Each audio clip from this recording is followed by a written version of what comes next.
Albertinia is small enough to notice when something's off. A missed church service, a locked gate, a whisper in the OK Foods parking lot. In towns like this, everyone knows everyone's business, and that's supposed to keep children safe. September 22nd, 2022, police officers made a discovery that would haunt this Western Cape town forever. In a cramped room behind a locked door, they found 9-year-old Jacorien Faltein's body wrapped in a sheet, buried beneath a bed. Only meters away, 10-year-old Sharon Aries lay bound inside a blue plastic drum. Both girls had fine sand in their mouths, noses, and airways. They had been buried alive. This is Brick and Blood, South African Town Tales.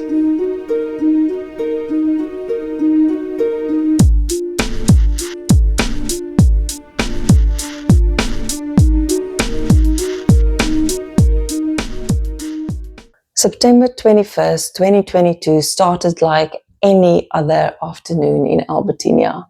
Children's voices echoed through the modest streets. Soccer balls thudded against walls. The rhythm of small town life hummed along as always. Jacorien Faltein, 9 years old, and Sharon Aries, 10, stepped outside to play. They were neighbors, friends, two kids with boundless energy and fearless curiosity that makes childhood magic. The sun was beginning its slow descent, painting their neighborhood in golden light. They were last seen near Timothy Ova's home on Jan Fiskal Street. Ova wasn't a stranger. In Albertinia, where everyone knows everyone's business, he was familiar. Neighbors knew him as friendly enough, the man who handed out sweets and coins to the children wandering past his stoop. Small gestures building trust. In towns like this, trust comes easy, maybe sometimes too easy. As evening fell, worry crept into two families. Jacorien and Sharon hadn't come home. At first, just routine concern. Kids lose track of time. But as dusk deepened into darkness, concern sharpened into fear. Parents called their names into empty streets. Neighbors joined the search. Flashlights swept across yards and fields. Phones rang with updates leading nowhere. Mothers stood in doorways, arms crossed tight, listening for the footsteps that never came. The search stretched through the night. Community members fanned across Albertinia, checking every alley, every creek, every hidden corner where two young girls might shelter. Time moved like thick syrup weighted with dread. By morning, police had arrived. The Langeberg K9 unit was called. Attention turned to the last place that the girls had been seen. Timothy Ova's modest home on Jan Fiskal Street. From outside, it looked unremarkable. Just another small house in a neighborhood full of them. But behind that ordinary facade, horror waited. In a cramped room at the back, officers made their sickening discovery. Jacorien, wrapped in a sheet, buried beneath the bed in a shallow hole. Sharon, found bound, hidden inside a blue plastic drum, treated like refuse to be discarded. The town's worst nightmare had materialized, but the autopsy results revealed something even more horrific. Both girls had fine sand in their mouths, noses, and airways. That detail, so clinical, precise, unforgettable, told the unbearable truth. Jacorien and Sharon had been buried alive. In their final moments, they had gasped for air and found only sand. They had clawed against darkness, suffocating slowly, terrified and alone. The weight of that knowledge settled over Albertinia like lead. As news spread, the community recoiled. Timothy Over, once trusted, once welcomed, was now the face of unthinkable evil. Witnesses came forward. He was the last person seen with the girls. When questioned, he had denied their presence. His demeanor had shifted in those crucial hours, betraying guilt he tried to hide. Parents who had let children roam freely now held them close. Neighbors looked at each other with new suspicion. The easy trust flowing through Albertinia's streets had been poisoned. The trial at George High Court moved swiftly but carried immense weight. Evidence was overwhelming: forensic proof, witness testimony, and that haunting detail of sand in the girls' airways. On October 2023, Timothy Over was found guilty of 2 counts of murder, plus possession of illegal ammunition, obstruction of justice, and a prior indecent assault. On April the 11th, 2024, Judge Matthew Francis delivered the sentence: 2 life terms, 1 for each girl. In his judgment, he spoke directly to the horror, referencing the sand that revealed deliberate cruelty. He called it what it was: calculated brutality against defenseless children. Outside the courtroom, the grief and anger mingled. Families held up photographs of Jacorien and Sharon, refusing to let their daughters become just headlines. They were not statistics. They were not merely victims. They were loved. The murders sent ripples through every corner of Albertinia. Parents formed neighborhood watch groups, schools held safety assemblies, churches organized vigils, candles flickering in cold night, lighting faces marked by sorrow and determination. But beneath these actions lay deeper questions. How had evil found its way into their safe spaces? How had a predator hidden behind such ordinary kindness? Trust, once it's broken, is hard to rebuild. To understand what happened in Albertinia, you need to understand small town trust. It's not just social courtesy, it's survival architecture. In communities where everyone knows everyone, trust functions as informal security, community surveillance, and social glue all at once. Children walk to school alone because Mrs. Peters watches from her kitchen window. Kids play until dark because Mr. Van Wyk keeps an eye from his stoop. Parents work late knowing the whole neighborhood is watching. This isn't formal childcare, it's community DNA. But this same system creates the perfect conditions for predators who understand how trust works. Timothy Ova didn't randomly select victims. He studied the architecture of community trust and exploited it systematically.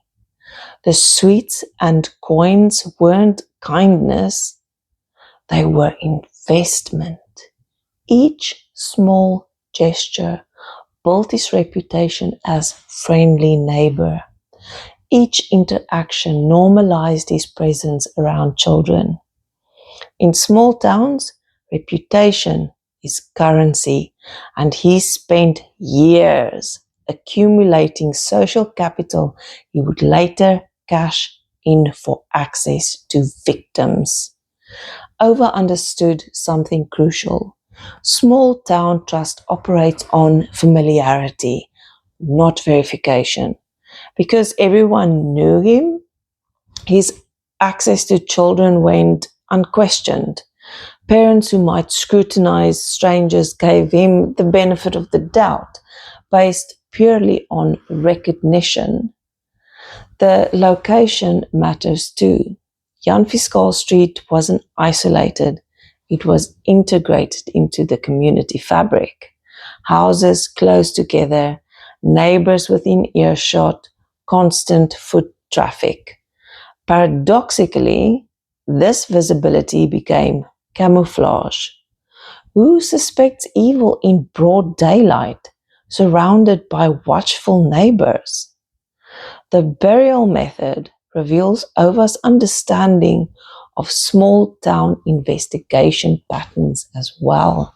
He didn't dispose of bodies far away. He hid them where no one would think to look, his own backyard. The psychological insight is chilling. People trust familiar spaces and familiar faces, even when evidence suggests otherwise. The sand detail haunts because it reveals premeditation. This wasn't a crime of passion. It was planned execution, exploiting every aspect of small town vulnerability. He knew the community rhythms, the search patterns, the psychological blind spots that trust creates. September 21st's timing also wasn't coincidental. It was late afternoon when parents are finishing work. Children have freedom to roam, and community surveillance is operating on autopilot rather than active vigilance. Ova identified the precise window when trust was the strongest and oversight the weakest. The horror isn't just what happened to Jacorien and Sharon, it's how thoroughly their killer understood the community that was supposed to protect them. He turned every strength into weakness, every safety net into a trap. Small town trust remains essential for community function, but Albertinia learned it needs conscious cultivation rather than unconscious assumption. Trust must be earned continually, not granted permanently. Familiarity must coexist with vigilance.